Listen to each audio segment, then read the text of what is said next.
Okay, so solid dome naman tayo ngayon. A closed conical vessel with base radius of 2 meters and altitude of 3.5 has its axis vertical. In upright position, wherein vertex is uppermost, the depth of water is 0.8 centimeter. If the vessel was inverted, wherein vertex is lowermost, how deep is the water in it? So, ang initial drawing natin, meron tayong cone. Ang vertex ay nasa taas. Okay, ganito. Yan. Ang kanyang altitude 3.5 meters. And then, ang radius 2 meters. Yan. Kita. 2M. Yan ang mangyari dito. So, may lamang tubig. Ito ay 0.8. So, pag binaligtad yan, obviously, aangat yung tubig. Ang tanong, ano na yung bagong height? Yan. So, ang gagawin natin dito muna ay solve natin yung volume ng tank ng vessel or ng cone. Volume ng cone is 1/3 base area, so pi r squared, then yung altitude.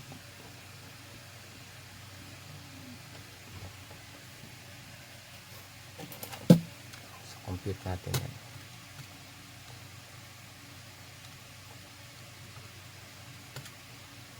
So ito ay 14 pi over 3.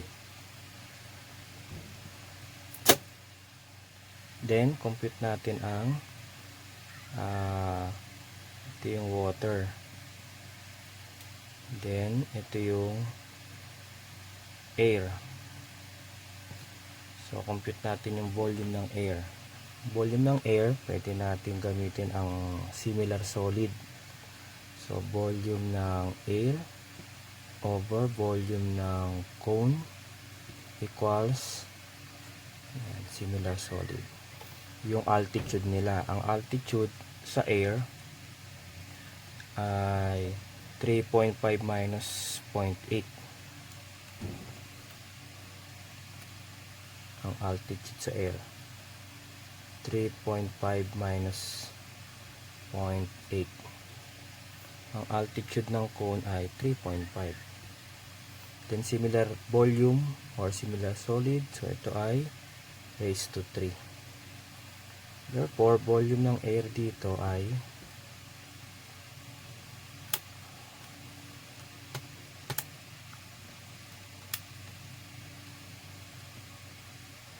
solve ko muna 6.73. Yan ang volume ng air. Ang unit niyan ay cubic meter. Ito rin cubic meter to. Okay. So, itong solution na to para yan sa ganitong posisyon ng cone. So, pag binaligtad,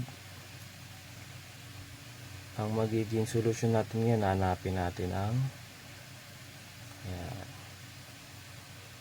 So, kailangan natin dito volume ng water. So, solve pala natin dito ang volume ng water. Dahil ang volume ng cone ay volume ng air plus volume ng water. So, ang volume ng water ay volume ng cone minus ng volume ng air. So, solve ko muna. 14 pi over 3 minus ng 6.73. So ang volume ng water ay 7.93 cubic meter. So pag pumunta tayo sa figure na to, ang volume ng water ay still 7.93, pero this time nakahugis cone na siya.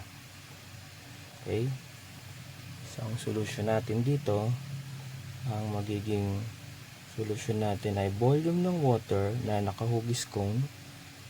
So ngayon ito ay pi radius ng tubig na to.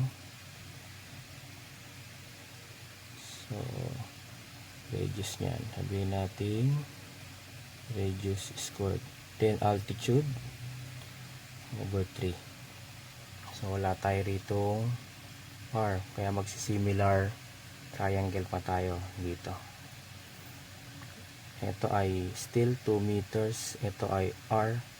So meron tayong ratio and proportion na halimbawa r over h equals 2 and over 3.5.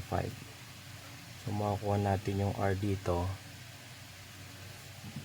hindi nakita. So ang ratio and proportion natin dito ay r over h equals 2 over 3.5. So makuha natin ang r dito na 2h over 3.5.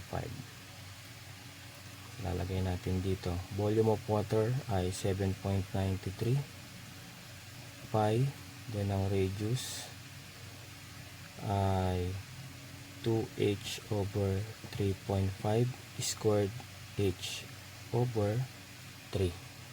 So pag sunod natin ang h,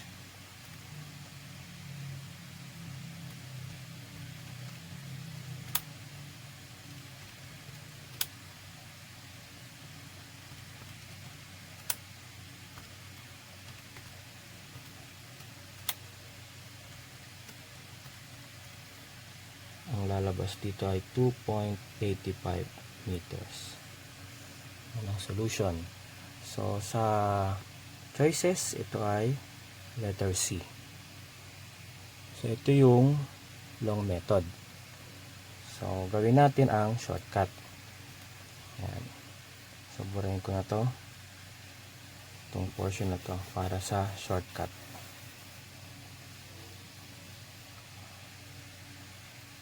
Burahin ko na rin to. Yan.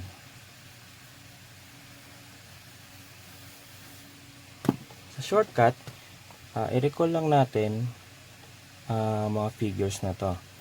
So kung meron tayong cone, then i-consider yung water level. Yan.